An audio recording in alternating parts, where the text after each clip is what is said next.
Hello everyone, welcome to Chess 5, and today I'm going to show you the game between Magnus Carlsen vs Hikaru Nakamura.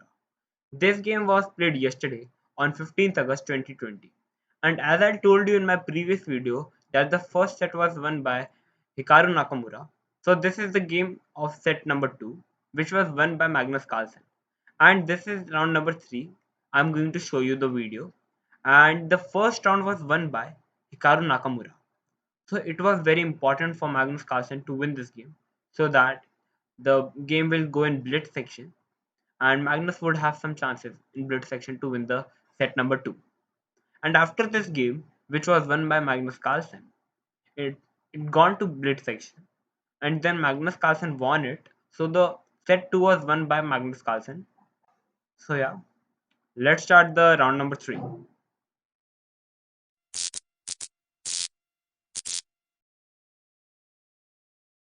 So Magnus Carlsen is white and Nakamura is black.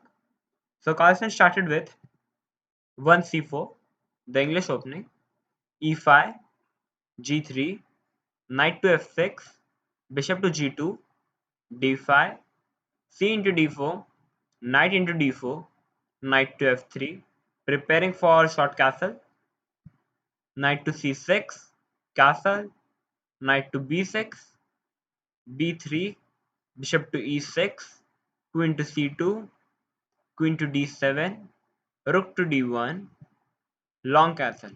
And after Nakamura did long castle, now this game is a double-edged game because both the players have done opposite side castle. Carlsen have done the king side castle and Nakamura did the queen side castle. So both players are going to attack and now the result is going to come. So the draw chances are very less. So either white will win or either black will win. So here white played knight to c3, f6. The plan of f6 is that now Nakamura wants to play g5, h5, h4 and break the position and want to win the game. So here Carlsen opened up the center by playing d4. So here e into d4 and here very brilliant move by Magnus by playing bishop to b2. Here pawn cannot capture the knight because simply the queen is hanging on d7. So after bishop to b2, Nakamura played bishop to f5, simply attacking the queen on c2, queen to c1, and now d3, e into d3, and now bishop to h3.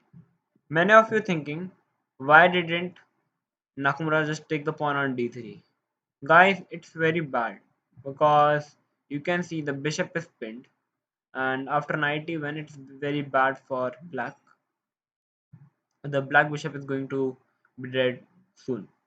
That's why Nakamura didn't took the pawn because it creates many problems for Nakamura.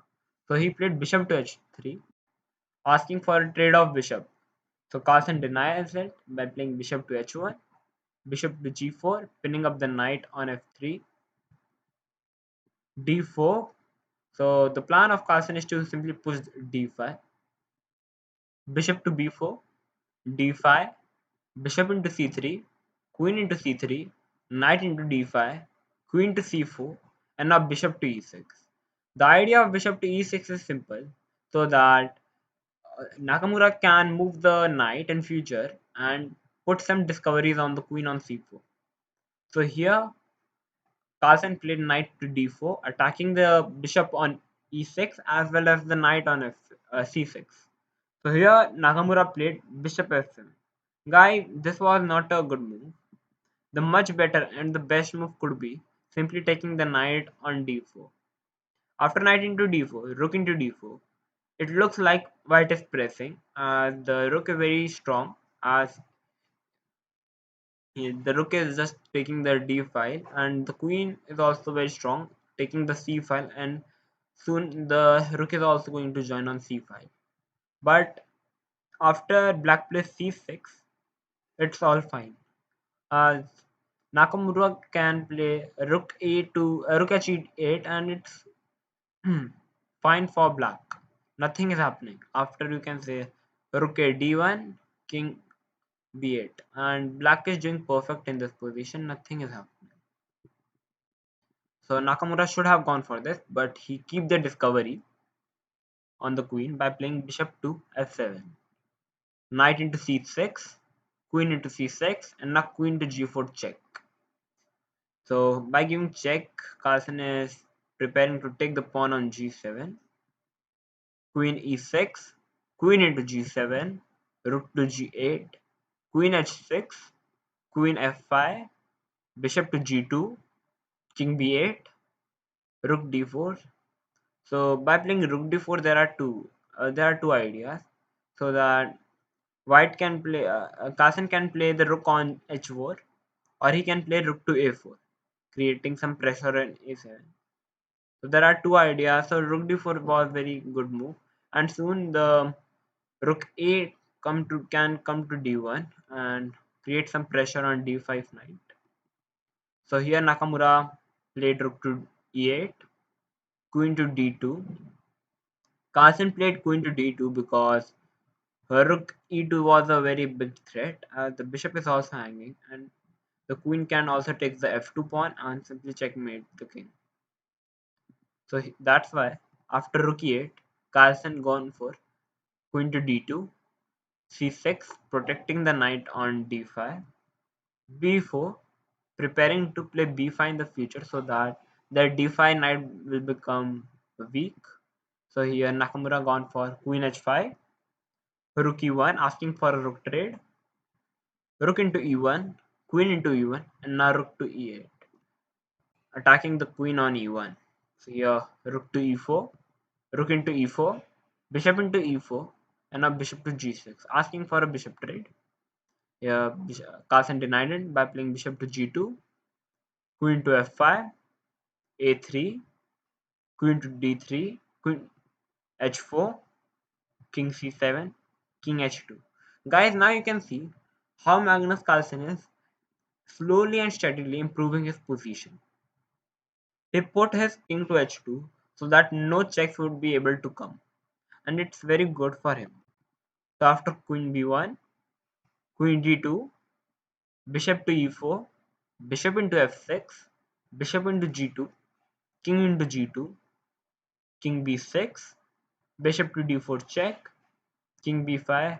The idea of Nakamura is to play king a4 and collect the a3 pawn as well as the b4 pawn and try to push his pass pawn c pawn. So here Carlsen took bishop into a7, king a4, bishop to c5 and b5 and queen e2.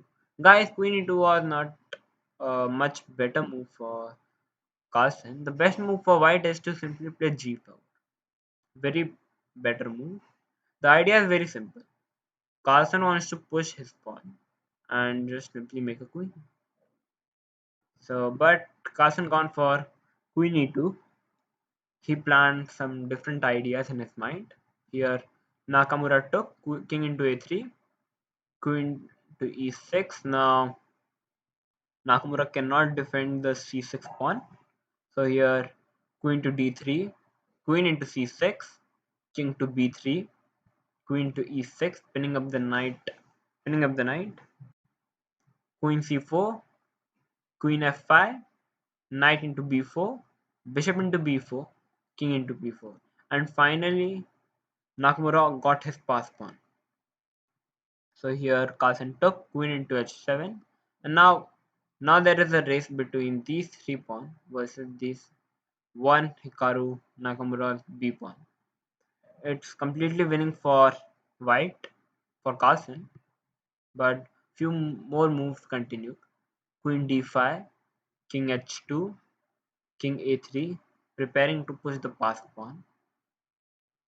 Here queen a7 check, king b2, queen g7 check, king a2, and now queen g5. Now queen to d3. Nakamura didn't trade the queens because after queen into g5, h into g5, b4, g6, b3, g7, b2, and now g8 queen. And that's why Nakamura didn't trade the queen because it would have been a lost position for Nakamura. So after queen g5, Nakamura played queen d3, queen c5, queen e2, now h5, pushing up the pass pawn. Queen b2, h6, b4, h7, queen f6, king g2, b3, queen a7 check, and guys, after queen a7 check, Hikaru Nakamura resigned the game and Magnus Carlsen won the game. So Nakamura resigned the game because after king b1, suppose, Carlsen is going to simply play queen 8 and there are no more checks and Carlsen is simply going to make a queen and Nakamura cannot stop the queen. So it is completely winning position for white.